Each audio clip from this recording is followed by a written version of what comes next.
Graça e paz, irmãos. Bem-vindos a mais um episódio da nossa série Conectados com o Reino, que tem como tema o Sermão do Monte. E hoje o tema que a gente vai trazer é a regra de ouro, que foi uma regra estabelecida por Cristo como base para a vida em sociedade. E para trazer essa perspectiva, né, eu queria trazer uma pequena alegoria de um filósofo, que é a seguinte, chama o dilema do porco-espinho. Existia numa região muito fria um grupo de porco-espinhos. E eles viviam todos próximos, mas cada um a sua vida. Só que o frio era tão grande a ponto deles começarem a morrer. E eles resolveram se aproximar. Só que quanto mais próximo eles ficavam, mais eles machucavam uns aos outros. Mas eles feriam uns aos outros por causa dos espinhos que eles tinham, naturalmente, né? E à medida que eles se feriam, eles não queriam mais sentir aquela dor, eles se afastavam. Só que quando eles se afastavam, eles chegavam a morrer de frio. Então eles perceberam que era necessário estarem juntos, apesar das dores. A vida em sociedade é basicamente isso. O tempo inteiro a gente está em relacionamentos, né, interpessoais, e às vezes a gente é ferido, às vezes a gente machuca o outro, às vezes a gente acaba falando mais alto com o outro, ou às vezes a gente acaba agredindo o outro verbalmente sem querer, porque a gente é das relações, né? A gente somos pessoas diferentes e vivemos coisas diferentes e acabamos por ter atitudes diferentes. Então, por isso que a vida em sociedade ela é complicada. Mas Cristo, ele traz essa regra, que é a regra do amor, para que a gente possa viver de forma mais harmoniosa. Tem um filósofo que se chama Gilles Lipovetsky, que ele trata a modernidade como a exacerbação de tudo que a pós-modernidade, né, como a exacerbação de tudo que aquilo que havia na modernidade, como o individualismo. A gente hoje vive o hiperindividualismo. O egoísmo, a gente vive o hiperegoísmo, o hiperconsumismo e etc. A gente vive tudo mais ampliado por causa da tecnologia, por causa das próprias relações, né? A forma como as relações são construídas atualmente. Então, a vida em sociedade, ela tem seus problemas, né? E Cristo, ele traz uma regra em Mateus 7,12. Ele diz, portanto, tudo o que vos quereis que os homens façam a vós, fazei-lhe também vós. Porque esta é a lei dos profetas. Cristo, ele traz uma regra que serve para todas as relações interpessoais. Todas sem exceção. Se eu faço o que eu desejo, se eu faço ao outro aquilo que eu desejo, eu não vou tratar o outro mal, porque eu nunca vou querer ser tratada mal. Quando algum de vocês deseja ser tratado mal, eu imagino que nunca, porque eu não gosto de ser tratada mal, eu não gosto de ser tratada com falta de educação. Então, Cristo, ele traz essa receita, que devemos tratar o outro da mesma forma que gostamos de ser tratado. É uma receita da reciprocidade, da mutualidade. A reciprocidade, ela é dar ao outro aquilo que eu desejo receber. Então, essa regra que Cristo nos traz. Só que a gente vive em sociedade e nós temos características que fazem parte de nós e o egoísmo é uma delas. Muitas das vezes a gente se coloca em primeiro lugar e a gente esquece que o outro também sente, que o outro também sofre.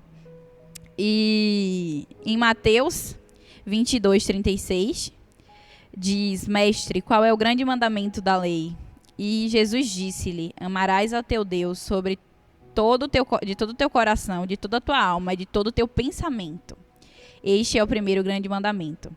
E o segundo é semelhante a este, amarás ao teu próximo como a ti mesmo. Destes dois mandamentos depende toda a lei dos profetas e os profetas. A lei, ela se baseia nesses dois primeiros mandamentos, toda a lei. Toda a lei é resumida no amor. O amor a Deus sobre todas as coisas, o amor ao próximo como a mim mesmo. Porque se eu amo o outro, eu não traio, eu não maltrato, eu não minto, eu não mato. Eu não vou fazer nada que prejudique o outro, porque eu não quero que me prejudique. E em Coríntios 13, o apóstolo Paulo, ele traz a receita do amor. Esse amor que nós devemos ter para com o outro. Esse amor que devemos ter para que nós possamos tratar o outro como queremos ser tratados. Ele diz que o amor é sofredor, o amor é bondoso, o amor não é invejoso, não é soberbo, não é indecente, ele não busca o seu próprio interesse, ele não é egoísta.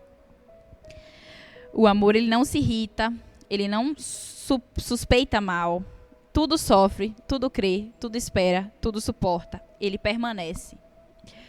O amor, ele permanece independente da forma como o outro me tratou, por exemplo.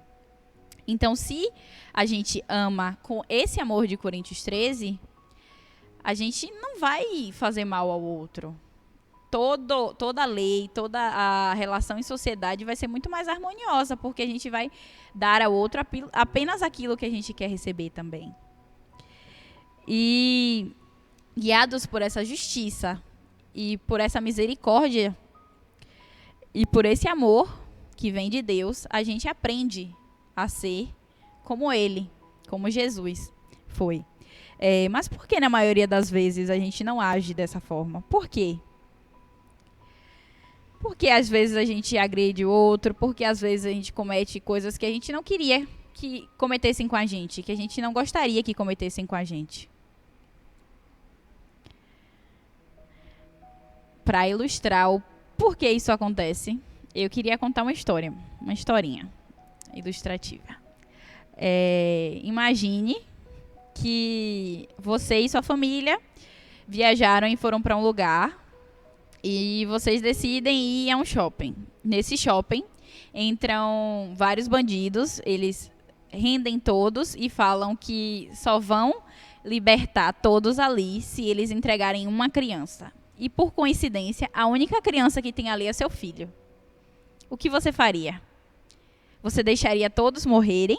Ou você entregaria o seu filho para morrer por todo mundo que estava ali? Ou você não sabe o que eles iam fazer com seu filho. Mas você entregaria o seu filho? Isso é uma reflexão. Eu acredito que a maioria responderia não instantaneamente. Eu, pelo menos, responderia não. Se eu tivesse um filho, eu acredito que eu diria que não. Porque a gente ama o nosso filho, né? Normalmente, como o pastor, né, disse alguns domingos atrás, né?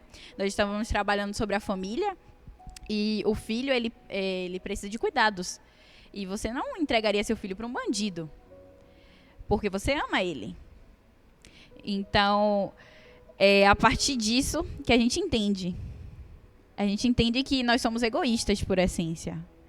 Nós temos sempre o nosso ego como centro. Mas apenas quando a gente se liberta de si mesmo, quando a gente entende que a gente precisa amar a Deus primeiro e a nós, para que a partir de nós possamos amar o outro como a gente nos ama e possamos tratar o outro. E a gente tem que amar o outro como a nós mesmos. Cristo, ele morreu por nós. Deus entregou o seu filho para morrer por nós. Essa é a maior prova de amor que possa existir. Então é apenas quando a gente olha para Deus, em sua infinita bondade, mandando o seu filho para morrer por nós, que entendemos o que é o amor e entendemos como devemos nos portar com os outros. Como devemos ser para com o outro. Em 1 João 4,19 diz: nós o amamos porque ele nos amou primeiro. E é por causa disso que nós diariamente devemos buscar ter esse amor para com o outro, para que a regra de ouro ela seja cumprida, para que a gente possa fazer realmente, diariamente, ao outro apenas aquilo que nós faríamos a nós mesmos. Que essa possa ser a nossa vontade diária, que esse possa ser o nosso desejo diário e nosso aprendizado diário. Em nome de Jesus, irmãos. Amém.